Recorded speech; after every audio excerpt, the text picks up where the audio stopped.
एक पति अपनी लापता पत्नी को ढूंढने दुबई से भारत रिटर्न आता है और फिर पुलिस स्टेशन में जाकर मिसिंग कंप्लेन दर्ज करवाता है। फिर पुलिस इन्वेस्टिगेशन शुरू करती है और उन्हें पता चलता है कि ये औरत को आखिरी बार एक मंदिर के बाहर दूसरे औरत के साथ देखा गया था।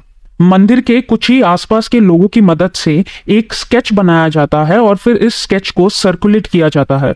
कुछ महीनों बाद उन्हें एक कॉल आता है जिसमें एक आदमी कहता है कि आप जिस औरत का स्केच लेकर घूम रहे हैं वो औरत बिल्कुल मेरे सामने खड़ी है। पुलिस जैसे ही इस औरत को मिलते हैं वो कहती है कि उसका नाम केडी केम्पम्मा है। आगे की कहानी मैं आपको बाद में बताऊंगी, पर अभी मैं चाहती हूं कि आप जाकर गूगल में केडी केम्पम्मा सर्च करें।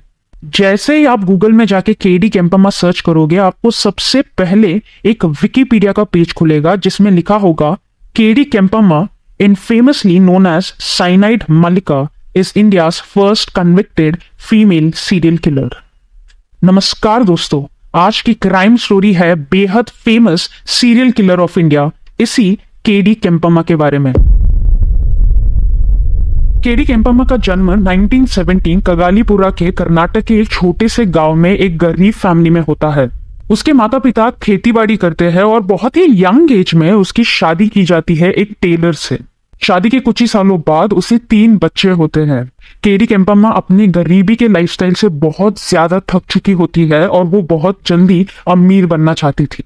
इसी वजह से उसने चिटफंड का बिजनेस भी खोला, बट कुछ ही सालों में उसका ये बिजनेस भी ठप पड़ जाता है। तभी वो दूसरों के घरों के छोटे छोटे काम जैसे कि झाड़ू पोछा या फिर बर्तन मांजना ये सब करना शुरू कर देती है और इसी बीच वो चोरी चपाटी करना भी शुरू करती है। घर के चांदनी के छोटे बर्तन, पैसे या ज्वेलरी ये सब वो चोरी करना शुरू कर देती है और इसी बीच एक बार उसकी चोरी पकड़ी जाती है और उसे पुलिस थाने भेज दिया जाता है, जहां पर उसे 6 महीने की सजा काटनी पड़ती है। 6 महीने बाद जब वो सजा काटकर अपने पति के घर पे आती है तब वो क्लियरली कहता है कि तुम अब इस घर में नहीं रह सकती हो, क्योंकि जब केम्पम्मा को चोरी के आरोप में अरेस्ट किया जाता है तभी उसके पति और उसके तीनों बच्चों पर लोग काफी सारे ताने मारते हैं और उसका पति ये भी चाहता था कि केम्पम्मा की बुरी आदतें उसके बच्चों पर ना रिफ्लेक्ट हो। इसी वजह से वो केम्पम्मा को अपने घर से बाहर निकाल देता है। इसके बाद केम्पम्मा के पास कोई और ऑप्शन नहीं रहता और फिर वो निकल पड़ती है बैंगलोर की तरफ। केम्पम्मा बैंगलोर तो पहुंच जाती है, बट उसे बहुत ही जल्द रियलाइज होता है कि ना उसके पास खाने के लिए कुछ खाना है और ना ही उसके पास कोई पैसे है। तभी एक दिन वो टेम्पल के बाहर यूं ही बैठी हुई रहती है कि वहां के भक्त आके उसे खाने के लिए कुछ खाना दे जाते हैं। उसके बाद वो हमेशा टेम्पल के बाहर ही बैठी रहती थी। धीरे धीरे उसे एक काम भी मिल जाता है एक पास ही के ज्वेलरी शॉप में। एक दिन की बात है जब केम्पम्मा एक ज्वेलरी शॉप में क्लीनिंग कर रही होती है तब उसकी नजर एक ज्वेलरी पे जाती है जो बहुत ही पुरानी, बेसिकली रस्टी होती है।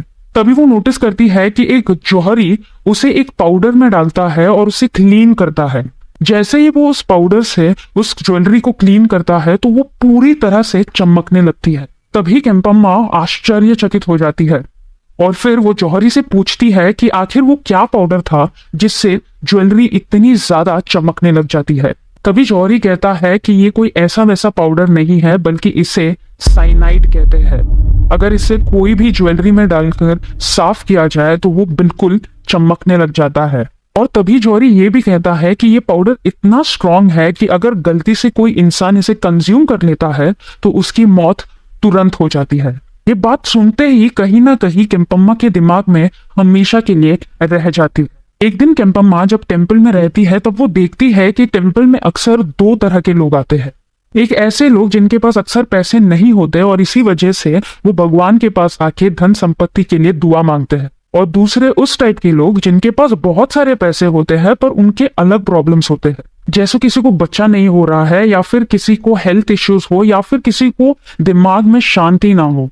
इस तरह के बहुत सारे लोग आते थे जिनके पास पैसे तो बहुत थे और इसी वजह से टेम्पल के पुजारी बड़े बड़े पूजा करते थे और बहुत सारे पैसे भी लेते थे इसी के बदले। केम्पम्मा टेम्पल के बाहर इतने महीने से थी कि वो बहुत अच्छे से जानती थी कि पुजारियों को कौन सी पूजा पाठ आती थी और धीरे धीरे उसने भी वो सारे पूजा पाठ करने सीख लिए थे।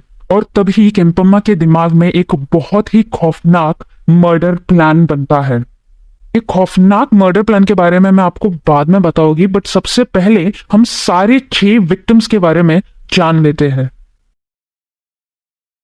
केम्पम्मा अपने पहले मर्डर को अंजाम देती है 19 अक्टूबर 1999 को, जिसका नाम था ममता रंजन, जो 30 साल की थी। और वो जो रीजन लेके आती है वो ये होता है कि उसे बच्चे नहीं होते हैं।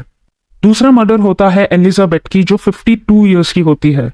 उसकी ग्रैंड डॉटर यानी पोती गायब होती है और वो प्रे करने के लिए टेम्पल आई हुई रहती है। तीसरा मर्डर होता है यशोदम्मा नामक एक औरत की, जिसकी उम्र होती है 60 ईयर्स। उसे मारा जाता है दिसंबर 2007 में। चौथा मर्डर होता है मुनियम्मा की, जिनकी एज भी 60 ईयर होती है। पांचवा मर्डर होता है पिल्लम्मा की, जिनकी एज भी 60 ईयर्स होती है। पिल्लम्मा खुद एक टेम्पल की पुजारी होती है, एक हेब्बाल के टेम्पल में। केम्पम्मा उन्हें ये कहती है कि वो उनके मंदिर के लिए एक त्रिशूल देगी। केम्पम्मा की जो आखिरी विक्टिम होती है उसका नाम होता है नागवेनी, जो सिर्फ 30 साल की होती है। शादी के काफी सालों बाद भी उसे बच्चे नहीं होते हैं और इसी वजह से वो भगवान से दुआ मांगने के लिए टेम्पल आती है। ये तो थे 6 मर्डर्स जो केम्पम्मा ने कमिट किए थे। अब जानते हैं आखिर केम्पम्मा का नाम साइनाइड किलर कैसे पड़ा और किस तरह ये इन सारे मर्डर्स को अंजाम देती थी। जैसे मैंने आपको पहले कहा, केम्पम्मा को बहुत अच्छे से पता था कि टेम्पल्स के पुजारी क्या करते थे और उन्हें यह भी पता था कि ये जो औरतें आती थी यहाँ पर, उनके पास काफी सारे पैसे भी होते थे, बट ये अपनी सोशल प्रॉब्लम से बहुत ज्यादा परेशान होते थे और इसी को टारगेट बनाया केडी केम्पम्मा ने। केम्पम्मा बहुत चालाक थी। उसे पता था कि इस समय पर इन औरतों को इमोशनल सपोर्ट की जरूरत थी, इसीलिए वो धीरे धीरे इन औरतों के पास जाती थी और धीरे धीरे उनसे बहुत अच्छा रिलेशन बिल्ड करती थी। उसके बाद वो कहती थी कि वो भी बहुत ज्यादा धार्मिक है और उन्हें सारे रिचुअल्स आते हैं। फिर जैसे जैसे ये विक्टिम्स उसकी बातों में फिसलते जाते थे, वैसे वैसे केडी केम्पम्मा उनके और पास आती जाती थी। फिर आखिर में केडी केम्पम्मा इन विक्टिम्स को कहती थी कि मैं एक ऐसा पूजा या रिचुअल परफॉर्म कर सकती हूँ जिनसे तुम्हारे सारे प्रॉब्लम्स, जो कुछ भी तुम्हारे मन्नत है, वो पूरी हो जाएगी। और बस तभी विक्टिम्स हाँ कह देते हैं। केम्पम्मा इन विक्टिम्स को कहती थी कि इस पूजा को परफॉर्म करने के लिए उन्हें बहुत अच्छे से तैयार होकर आना पड़ेगा।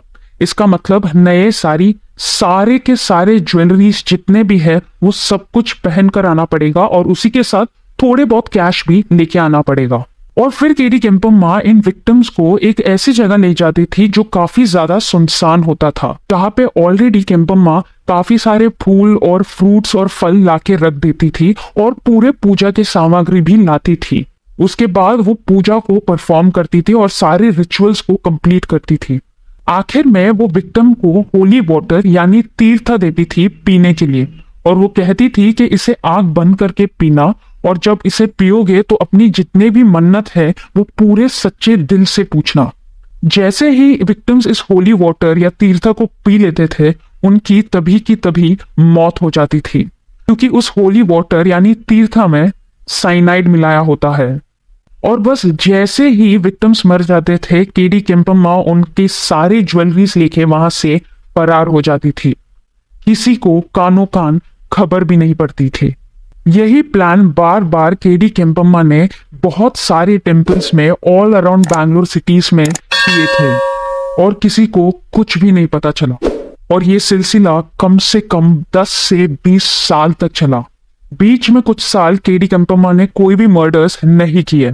फाइनली इन्वेस्टिगेशन तब शुरू होती है जब रेणुका का केस, जो कि 7 दिसंबर को सामने आता है। अगर कहानी की शुरुआत आपको याद होगी तो वो एक आदमी की है जो सऊदी से इंडिया आता है और जो वो अपनी बीवी को ढूंढता है वो कोई और नहीं बल्कि रेणुका ही होती है। रेणुका भी एक मंदिर जाती है जहां पर वो मन्नत मांगती है एक बच्चे के लिए और फिर वहां से वो गायब हो जाती है। और तभी जब उसका पति सऊदी से रिटर्न आकर मिसिंग रिपोर्ट लिखाता है और फिर पुलिस की इन्वेस्टिगेशन शुरू होती है, तब जाकर केडी केम्पम्मा पकड़ी जाती है। जैसे ही केडी केम्पम्मा को बस स्टेशन में पकड़ा जाता है, तब उनका बैग चेक किया जाता है और उसमें से बहुत सारे ज्वेलरीज मिलते हैं। नॉर्मल मिडिल क्लास वुमन के पास इतने पैसे या फिर इतने ज्वेलरीज होना बहुत ही अनलाइकली है। इसी वजह से केडी केम्पम्मा को तुरंत अरेस्ट किया जाता है और धीरे धीरे केम्पम्मा के सारे काले करतूत सामने आती है। केम्पम्मा को 3 मर्डर केसेस में एक के बाद एक फांसी की सजा सुनाई जाती है। 2010 में हाईकोर्ट इस सजा को कम करके उम्र कैद की सजा सुनाती है, क्योंकि हाईकोर्ट के हिसाब से पुलिस ने सिर्फ सर्कमस्टेंशियल एविडेंसेस को ही इकट्ठा किए थे। इसके अलावा माना जाता है कि इस सीरियल किलर ने 20 से ज्यादा औरतों की हत्या की है। जब ये केस दुनिया के सामने आया तो कर्नाटक के बहुत सारे फैमिलीज ने ये मेंशन किया कि उनके बहुत सारे ऐसे रिलेटिव्स घर के बाहर गए थे पूरी तरह तैयार होके ज्वेलरी पहन के, और उन्हें बहुत ज्यादा शक है कि केम्पम्मा का ही हाथ है इन सभी लोगों की मौत के पीछे। बट इन रियलिटी अभी तक ना ही पुलिस इतना एविडेंस ढूंढ पाई है और ना ही केम्पम्मा ने सामने से ये कबूल किया है कि उसने 20 से ज्यादा लोगों की हत्या की है। बट उसने ये जरूर कहा था कि उसने बहुत लोगों की हत्या की है और उसे पता नहीं ये नंबर्स कितने हो सकते हैं। रिसेंटली 2017 में केम्पम्मा फिर से न्यूज में आई थी और इस बार वजह थी शशिकला। अगर आप नहीं जानते तो मैं बता दूं, वी.के. शशिकला जो कि तमिलनाडु की एक बहुत ही मशहूर पॉलिटिशियन है जिनका जयललिता के साथ काफी गहरा संबंध था। उन्हें 2017 में एक केस की वजह से सेम जेल जहां पर के.डी. केम्पम्मा को रखा गया था वहीं पे भर्ती किया गया था। रिपोर्ट्स के आधार पर के.डी. केम्पम्मा बार बार शशिकला से मिलने की जिद किया करती थी और पुलिस को डर था कि कहीं केम्पम्मा उनके भी खाने में कोई साइनाइड ना मिला दे, इसीलिए शशिकला को वहां के जेल से निकालकर दूसरे जेल में ट्रांसफर किया गया। वैसे वहां के लोकल जेलर्स का मानना है कि ये बात बिल्कुल भी सच नहीं है एंड इनफैक्ट शशिकला और केम्पम्मा बहुत ही ज्यादा अच्छे दोस्त बन चुके थे। अब इसमें सच्चाई कितनी है ये कोई नहीं जानता। एनीवेज दोस्तों, हमेशा एक बात जरूर याद रखना, चाहे कोई भी आपको कितना भी क्यों ना कह दे कि ये पूजा पाठ करने से ये जरूर होगा या फिर इतने पैसे देने से भगवान प्रसन्न होंगे या फिर कुछ और फलाना ढिमकाना, इन सब बातों में मत फंसिएगा। भगवान हो या जीसस हो या अल्लाह हो, ये सब आपके मन में रहते हैं और उनकी जब आप पूजा सच्चे मन से करते हो और साथ ही साथ जब आप मेहनत करते हो, अच्छे मन के साथ कोई भी काम करते हो तो आपको सफलता जरूर मिलती है। अगर आपने ये वीडियो यहाँ तक देख लिया है तो प्लीज ये वीडियो को लाइक किए बिना मत जाना और कमेंट सेक्शन में अपने व्यूज को भी एक्सप्रेस करना मत भूलिएगा।